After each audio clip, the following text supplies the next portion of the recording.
Какви качества според вас трябва да притежава един добър ветеринарен лекар, за да бъде истински лечител не само на животните, но и за човечеството? Първо, един ветеринарен лекар трябва да е човек, който обича животните, за да може наистина със сърце да работи по тяхното оздравяване и по тяхната профилактика. Много е важно един ветеринарен лекар да прави правилно избраната профилактика при различните видове животни, за да не се стига до тяхните заболявания. Ветеринарният лекар, както е казал Павлов, ние, ветеринарните лекари, лекуваме човечеството, докато хуманният лекар лекува човека. Това е така, защото голяма част от заболяванията, особено заразните и паразитните заболявания, се пренасят от животните на човека и от човека на животните. Като се започне от беса, шапа, който при хората за голямо щастие минава малко по-лека форма, като се премине през туберкулозата, през левкозата, които се предават не само от животните към човека, но се предават и от човека към животните. Като преминем и през паразитни болести, като трихинелата, която е наистина едно много страшно, така да кажа, паразитно заболяване, което е по животните и по човека. Така че има много заболявания, ще се повторя като го кажа, които се предават от човека към животните и разбира се от животните към човека. Така че трябва наистина един добър ветеринарен лекар първо да е изключително добър диагностицист, за да може да правилно да постави диагнозата, защото правилното лечение идва от правилната диагноза.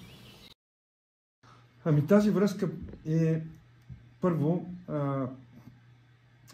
един път чрез самите животни, предаването на заболяванията по човека и второ чрез различните животински продукти, които се консумират и се използват от човека, също предаване на заболявания от животните към човека. Това са преките контакти първо на болно животно с човек и съответно хранителните продукти, които са евентуално заразени или от болни животни при неправилна термична обработка също водят до редица заболявания, които могат да предизвикат в човека. Като мога да ви дам пример, като паразитно заболяване, това е трихинелозата по животните. Много често казваме, че свинята е основният носител на трихинелоза, но не е така. Основният носител на трихинелоза по животните това е коня, мечката и тогава е свинята. Лошото е, че това паразитно заболяване, това са едни така наречени кръгли червейчета, които засядат в междумускулното пространство и се развива едно много болезнено заболяване с калциране на мускулни влакна. Също и с туберкулозата е така, беса, нали, при директен контакт. Така че много са заболяванията, които можем да дадем като пример. И връзката, която е и директната, и индиректната връзка между животните и човека. Много са. Мога да кажа, че са много. Туберкулозата, левкозата, това са заразни заболявания, беса, птичия грип. В момента даже имаме огнище в Южна България на птичи грип. Там имаме и нископатогенен щам, имаме и високопатогенен щам. Шапа, който протича малко по-леко, но също се предава от животните към човека. Нодуларния дерматит.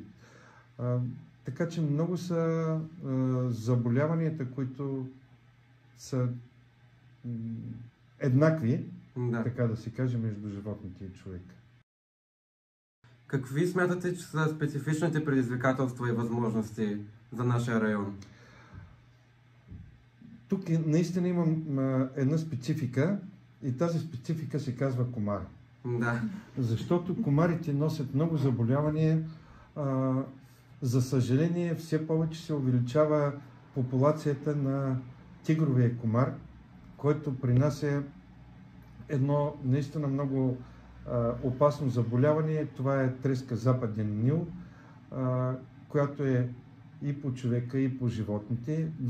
Нали, мога да кажа в времето назад маларийния комар, който също увеличава популацията си в момента. Така че колегите, които работят именно в такива места, терени, където има голямо заблатяване, има застояла вода и развитие на популацията на комара, там наистина предизвикателството е малко по-различно, отколкото другите райони, където няма такива биотопи.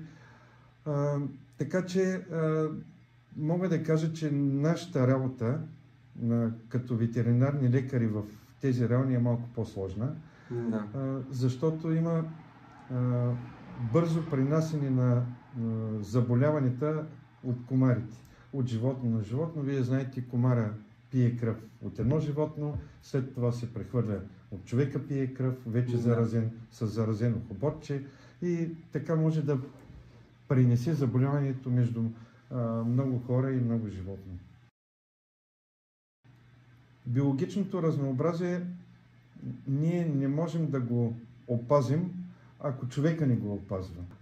Що се отнася до запазване на самото биоразнообразие, това, което зависи от нас, ветеринарните лекари, е това, че ние можем да извършваме профилактика при дивите животни, което го правим вече няколко години подред. Това е с поставянето на различни обезпаразитяващи блокчета, сол, които са наситени с противопаразитни препарати, които са наситени с микро и макроелементи, да можем да обезпаразитим животните, съответно, като казвам да обезпаразитим, тук говорим за външно и вътрешно обезпаразитяване, нали, за екто и за ендопаразити и съответно да подсилим тяхната имунна система.